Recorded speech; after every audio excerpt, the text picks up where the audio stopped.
Thanks for staying with us here on TVC Breakfast. It's not time for us to look at what the papers are reporting. First, let's take a sneak peek through the papers. The Nation newspaper is the first. 2027, APC NWC governors, federal lawmakers endorse Tinubu.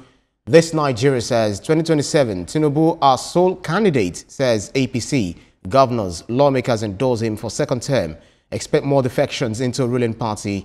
President optimistic. And then if you look at the Punch newspaper, 2027 election, APC backs Tinubu, opposition searches for strong competitor. Nigerian News Direct says the same thing, 2027, 22 APC governors unite, endorse Tinubu as sole presidential candidate. Tinubu defends APC defections, a sign of democratic growth.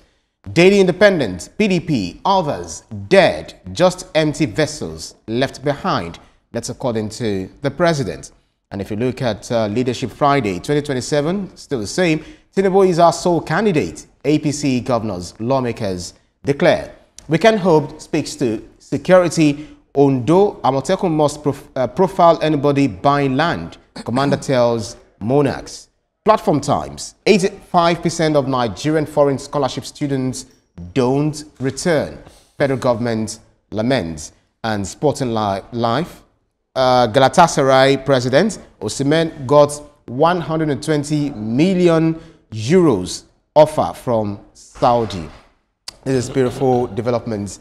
Etoma, Veronica, let's quickly do this as much as we can. If you look at the Nation newspaper, as well as this Nigeria, the Punch newspaper, Nigerian News Direct, Daily Independent, as well as Leadership Friday, quite interesting development there. Yesterday, I saw, or I guess we all saw, we all saw it. We all saw the APC, NWC, coming together for their, summit, and then where the president made both statements, and it was also endorsed for his second term, and a whole lot of things that he has been doing were mentioned. But one thing that's quite interesting is that he is now the sole candidate. The president accepts sole candidacy, promises better days.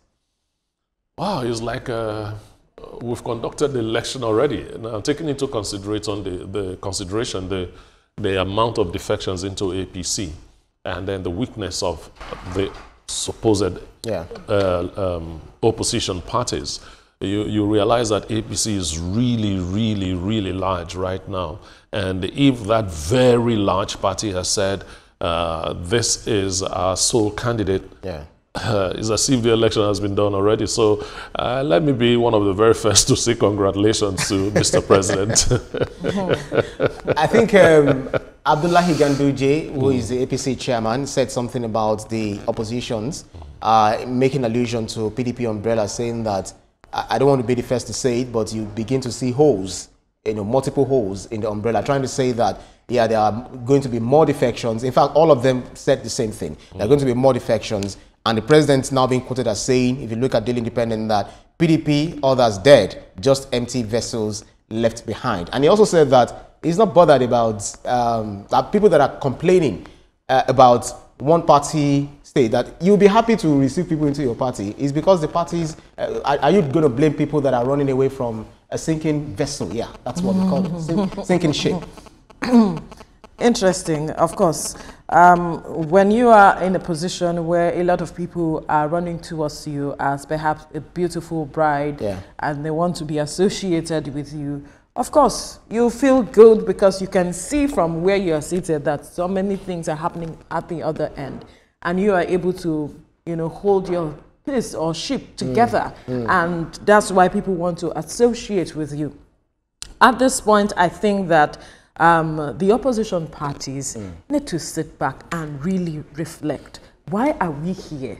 Why do we call ourselves the opposition? Because it's no longer seemingly making sense to the average Nigerian. How people just run off out of your house or out of the marriage you had to meet another man, and you're asking, what is wrong? Why did this person walk into my house to pick my bride? But the person did not come to your house. The person was in their house.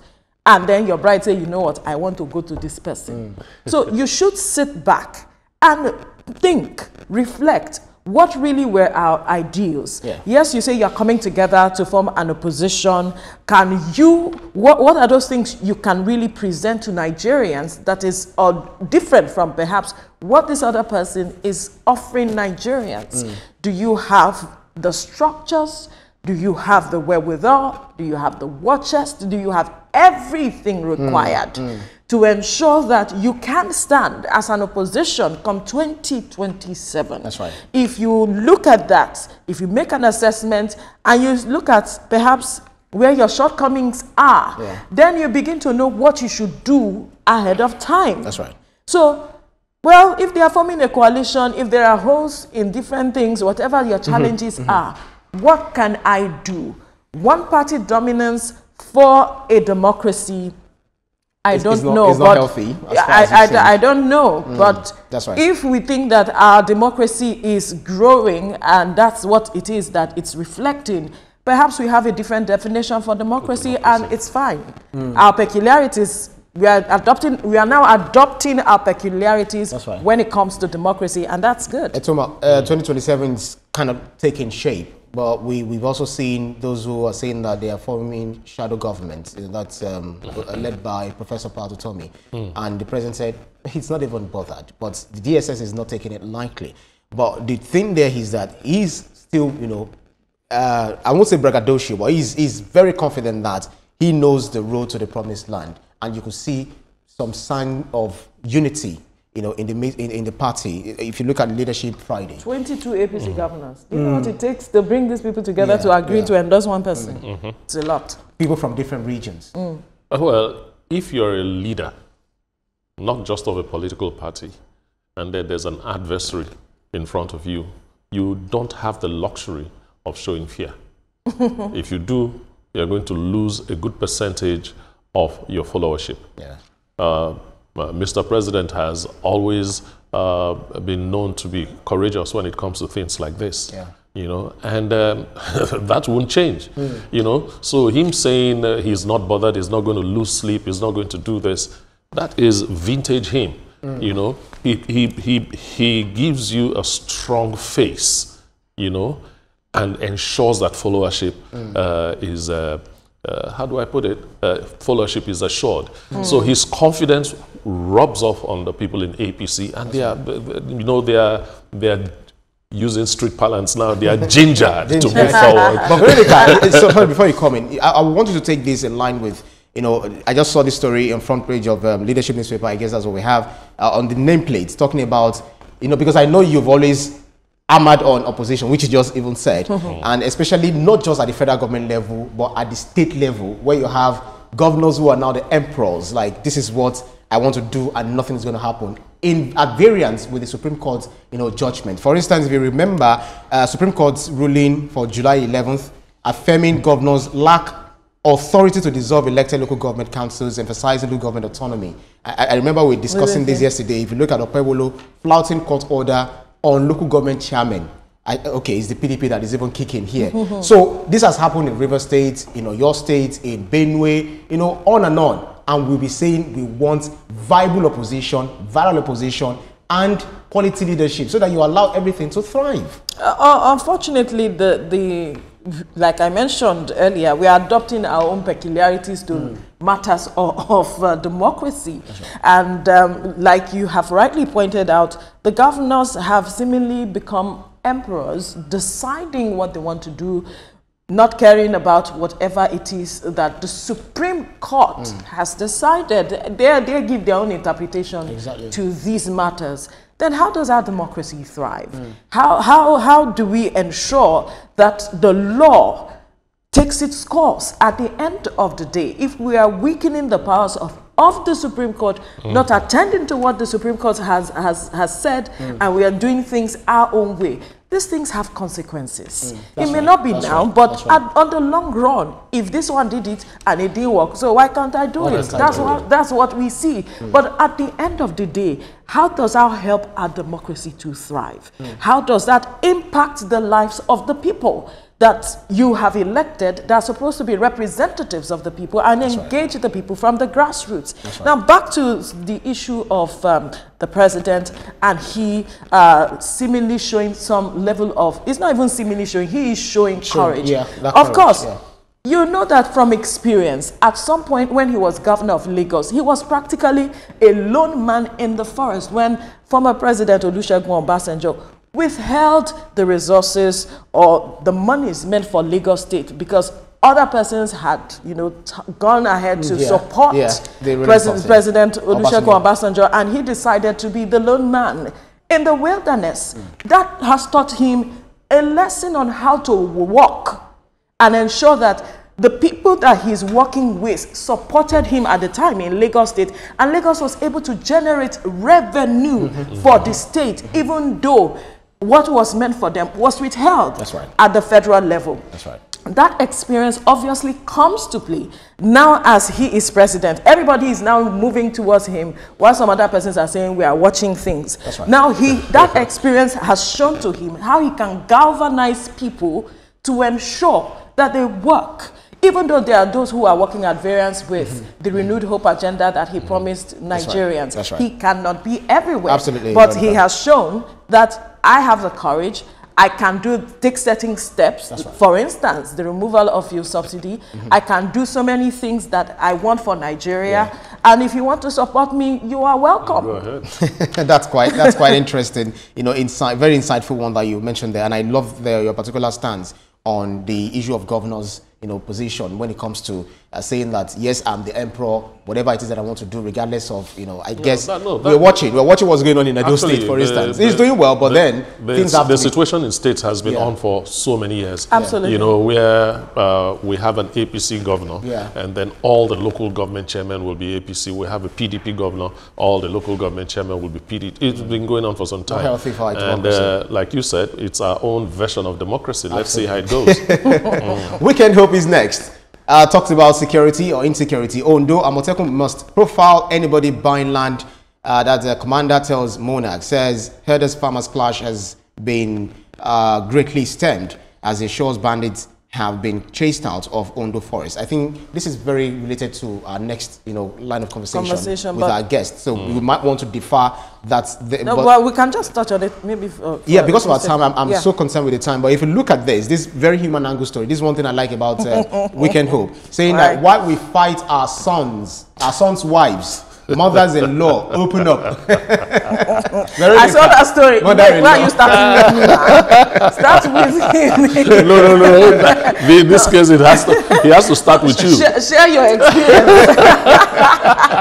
Very quickly, guys. Very quickly. Oh boy, mothers-in-laws. I really can't say anything. I just hope that wives should try as much as possible to contain mother-in-laws, and mother-in-laws should know that it's their son, it's not their husbands. Pipe low, that's the best I can say. Very quickly. Funny enough, I have a very loving relationship with my mother-in-law. Kudos to her. She has taken me as a daughter, and I love her pieces, if I should use that grammar. But the stories I read here, because this was more like a feature that this person went on to ask questions. Why do we always have this matter of mother-in-law, daughter-in-law? And I read the experiences of some mothers-in-law. And I think that every woman who gets married should understand that one day they too will bear that name, mother-in-law. And so you should understand how you treat the mother of your husband. One said that the son's wife just had a baby and she kept long nails. And she was telling her, you can't keep a long nail while taking care of a baby. You can injure the child.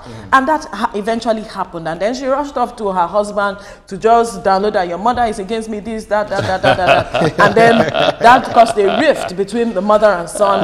And then she had to leave. Another one went to tell the husband that your mother is a witch, she uses fetish things and all of that. And she was like, why would you think I'll do that to my son? So there's been several experiences between mothers and their daughters-in-law. But it's important that we all come together. We are all, first of all, humans, women, and we must see things from that perspective. I know that a majority of mothers fear that the woman will come and take the son from them, and so they wouldn't have that relationship. I wonder why they entertain that fear. The woman has taken the son. That's the truth. One thing is, some of them will even say that, yes, the mother will boast that, yes, I suckled my son when he was a baby. And the wife will say, yes, I've taken over the suckling. The own has expired. Sometimes each time I see or I saw my mom and my wife, having conversation, maybe my returning from the office, I feel threatened, like, are you guys planning to coup against me, because of that camaraderie, that friendship. All right, let's move on to platform times. Sons should do better too. Absolutely, yes. And be man enough to take decisions. 85% of Nigerian foreign scholarship students don't return. Federal government laments. We saw even, is it state government, sending some of their Lagos states, some civil servants abroad for training and all of that, and they all bolted. It's free japa now, I mean, it's free japa. If it is scholarship, that means somebody paid your ticket, God made sure you had your visa and all that. You got there. The only thing you have to do is take the back door when nobody's looking. It's unfortunate. Nice. It's really unfortunate because it doesn't tell well about our country. It doesn't. It shows that anybody that succeeds in getting out of the country heaves a sigh of relief. Thank God. About your country? It shouldn't be that way, but it is what it is. We have some of these people, they do not have the right papers when it comes to maybe accommodation, or because when you're applying for travel, you don't apply for your stay like you want to stay for a long time. You have a specific time that you have to stay, and these people will now start moving around, causing problems for other Nigerians who genuinely want to move. I want to say to those people that you have no right to criticize government for corruption or for anything, because you as an individual have shown how insincere and corrupt you can be as well. When you were sent on training, you are meant to return. Why run away? It means that thing is in you. So this whole matter, it's sad that it's happening, but people need to reflect on themselves. The kinds of decisions they take, taking advantage of people, of government, of opportunities that is meant to benefit other persons. Now, these state governments can decide, you know what, we are scrapping this program, we are not sending people again. And because of your action, you should always think of other people. It is sad. It's very sad. It is really sad. And I'm heartbroken that it is, whatever the situation is in Nigeria, if you want to live the right way. Then you can get the blessings of God. But these kinds of attitude, no. Each time I travel abroad, I'm always looking forward to coming back home. The food, the life, and everything. It's boring out there. I don't know. That's you. It's boring. Yours is subjective. Understandable. Yours is understandable. You have something to come back to. But these people too, they were doing something. Yes, I understand. It's the man's mind. See, it's not some people have convinced themselves. Sometimes we think the grass is green, but it is not.